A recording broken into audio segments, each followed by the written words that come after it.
It's another edition of Time About the Movies, and today we're taking a look at the four films of March 21st, 2008.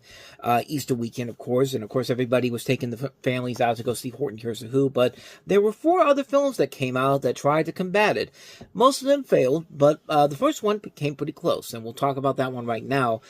This is Tyler Perry's Meet the Browns.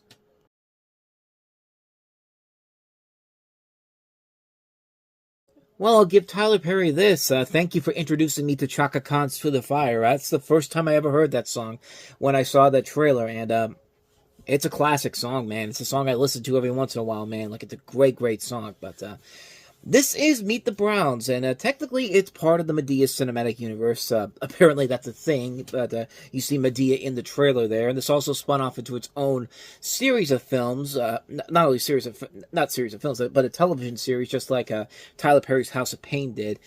But in this story, you have a struggling single mother played by Angela Bassett who moves from Chicago to takes her children down to Sonoma, Georgia, to attend her long-lost father's funeral, and meets the relatives she didn't know she had. And of course, those relatives would be the focal point of the television series to follow.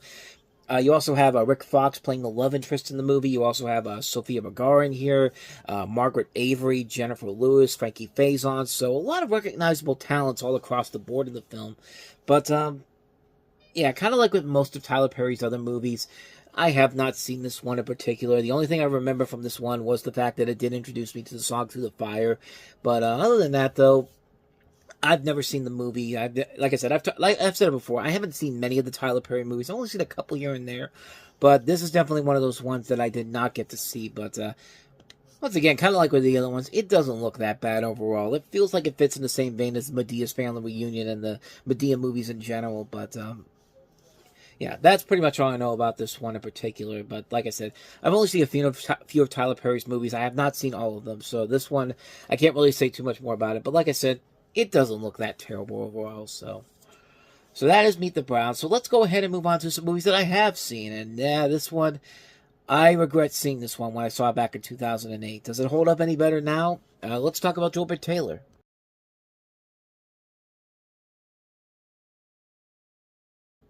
Short answer, no. Long answer, yeah. So yeah, this is a film that features Owen Wilson. Could usually be really good movies. This is a Judd Apatow production, who had been producing a couple of good comedies around that time. Co-written by Seth Rogen, who was on the rise after a year where he had Knocked Up and Superbad. And the story was written by Edmond Dantes, who, if you know Hollywood very well, that is the pseudonym for John Hughes. In fact, this was the last thing he wrote before he passed away 1 year later. So, with all those pieces together, you would think you would have a good movie here. And, no, you don't. This is a film that really just kind of, everything, all the pieces are there for something good, but they just go the same old predictable route, and the end result is the film you've seen done to death so many times before. You have three high school students deciding to hire an adult bodyguard to protect them from some bullies who endlessly harass and abuse them. One of the bullies is played by Josh Peck. And Owen Wilson has a love interest in Leslie Mann. Of course, she's Judd Apatow's wife, so of course she's got to show up in some of these at some point. But yeah, when I was watching the movie overall, the trailer didn't make it look so bad. But when you watch the film in general, it's a film that is so just badly put together. Like, the comedy isn't funny. It's a very mean-spirited movie. It's lazy comedy too. And for a film that has Seth Rogen and also Judd Apatow producing, as well as John Hughes as the story writer, you would expect so much more from this movie. And yet, it's just not there, man. It's a movie that is just really, really just a mess of a film that just, like, I don't know what they were thinking. I think what really happened here was that you got all these different mindsets coming together here. You have a writer who has started and Knocked Up and wrote Superbad the year before. You have John Hughes, who has written some of the greatest coming-of-age stories of all time. And then you have a director like Stephen Brill, who makes who's mostly known for his work with Adam Sandler and stuff like, Mighty Ducks, Heavyweights, that type of stuff. And of course, Judd Apatow, who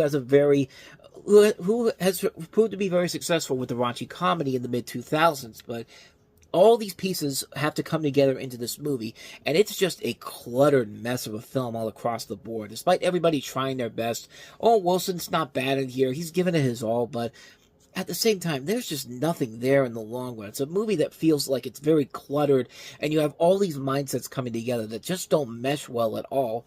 And again, there have been much better movies that have done the story before, many, many times better, but this film in particular, it really missed the mark big time. So yeah, a hard skip on Joel Taylor. It's one of the big disappointments from that year, no doubt about it.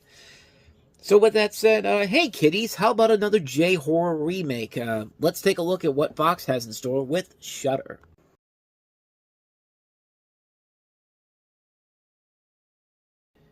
I mean, Jesus Christ! Do you want to cram in any other popular horror movies into this trailer? Because, okay, executive producers of The Grudge and The Ring, what the two biggest J-horror remakes that came out in the 2000s. That's bad enough, but for this trailer to literally go down the path of, what you're about to see is real, none of this footage is doctored in any way, shape, or form, and, let's talk about spear photography. Like, they're literally taken from what the trailer for White Noise. Like, this should be the red flag right here. Just stay the hell away from this movie by all means necessary, but in the film, you follow a newlywed couple, Ben and Jane, who have just moved to Japan from a promising job opportunity, and after a tragic car accident leads to the death of a young girl, Ben begins noticing strange blurs in many of his fashion shoot photos, which Jane suspects is the spirit of the dead girl that they killed. So yeah, a story we've seen done to death before so many times, and this film just completely doesn't care what you think about it. It knows that The Grudge and The Ring were blockbusters in the decade before, is at the beginning of the decade. So you know what? Churn out whatever crappy horror remake we can. It's the third one we've had this year where a studio has just said, we don't care how good the movie is. Did you see how successful The Grudge and The Ring were? Money, please. Like that's them asking you to give them the money for this movie, and yeah, people were stupid enough to buy into this because it was a big box office success. It only cost $8 million to make and made back $48 million worldwide. So, yeah, because we all know what happened. We all know what happens with movies like this. Everybody goes out on a date night on Friday night. They go see the movie, and after that, they see the film. They never see it again after that. It's not even after the first weekend, the opening weekend. The first day they go see it, and then they're just like, yeah, we're done here. And it's just like, the end result was a film that made a lot of money, but was immediately forgotten because nobody cared about this movie when they went to go see it. They went to this movie with their boyfriend or girlfriend, because they knew they were going to get some booty calls, if you know what I mean. Like, you know what I'm talking about here. Like, that's what this movie was made for. This movie wasn't made to entertain anybody. This movie wasn't made to tell an interesting story or to get involved in some deep character studies and all. No, this is a film that is just vapor to these people that are the main target audience. And that was 20th Century Fox's aorta for much of 2008 when you really think about it. I mean, Meet the Spartans was pretty much that. We haven't even gotten to the summer movie season where they just said, fuck the people that we need to have our movies be successful.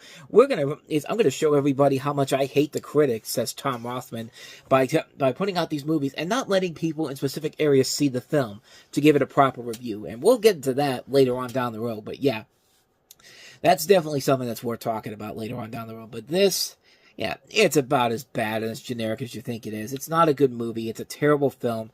Shudder is bad. Avoid it like the plague. So with that said, let's go ahead and move on to the last film we have here, and that is Under the Same Moon.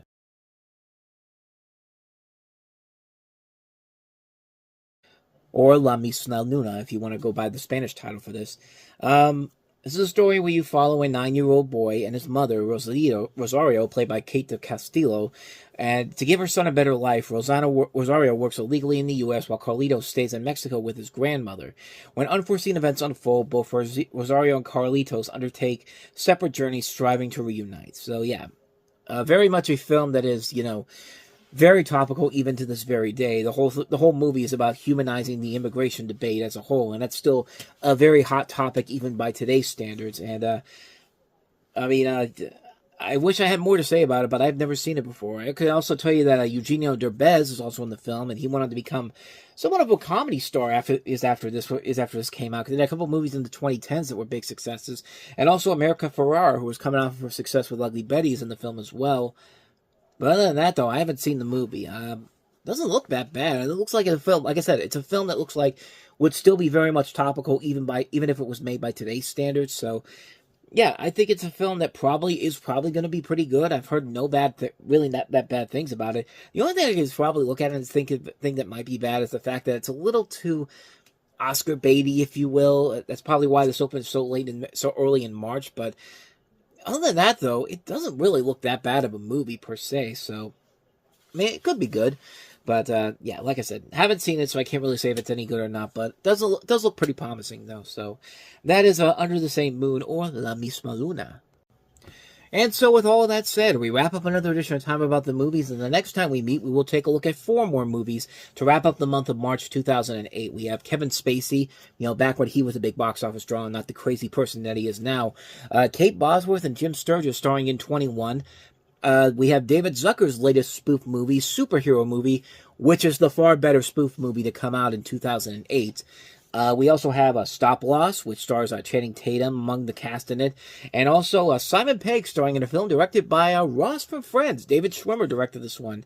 Run, Fat Boy, Run. So we'll take a look at those 4 movies coming up on tomorrow's show. But with all that said, thank you so much for watching. And if you want to see more videos like this, please go ahead and hit the playlist on the next page. Check out the previous episode. And also, don't forget to hit the like, subscribe, notification button, and the bell. That's when you get updates on when new videos come out. And we do post new videos here every day. Ooh, excuse me. So with all that said, I am off. I will see you guys next time. And until then, as always, take care.